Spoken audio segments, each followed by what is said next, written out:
Okay, in English first, and I put it in Portuguese.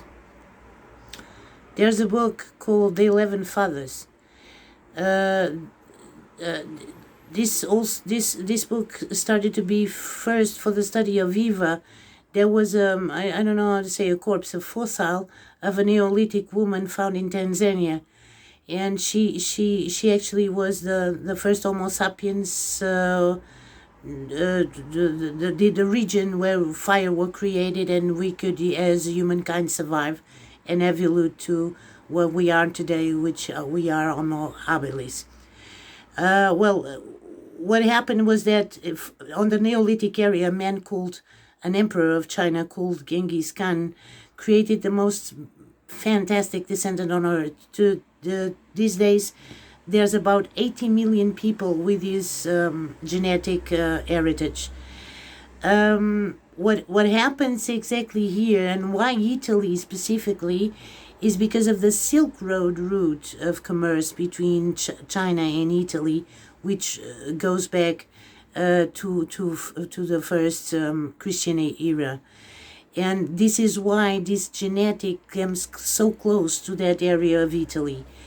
Then, of course, if you know a little bit of the merchandise era, of on the early beginnings before the Portuguese got into the discovering age, the land routes, then would end from Italy to South France and come to the Iberian Peninsula. It didn't actually went to the north of Europe.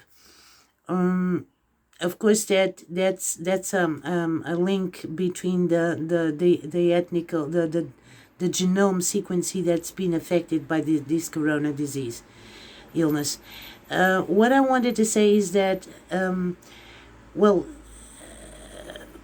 this is one of the things that first occurred to me, is the temperature. The virus, as I told you the other day, a couple of weeks ago, is very important for the transmission of the virus.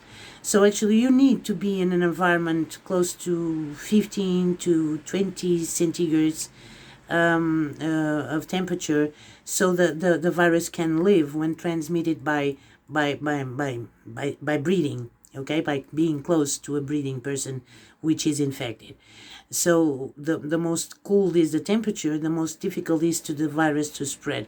Of course, you might say, well, if it's cold, you get a cold. Well, a cold is a cold, a flu is a flu, coronavirus is another. Anyway, this is what I wanted to say at this phase.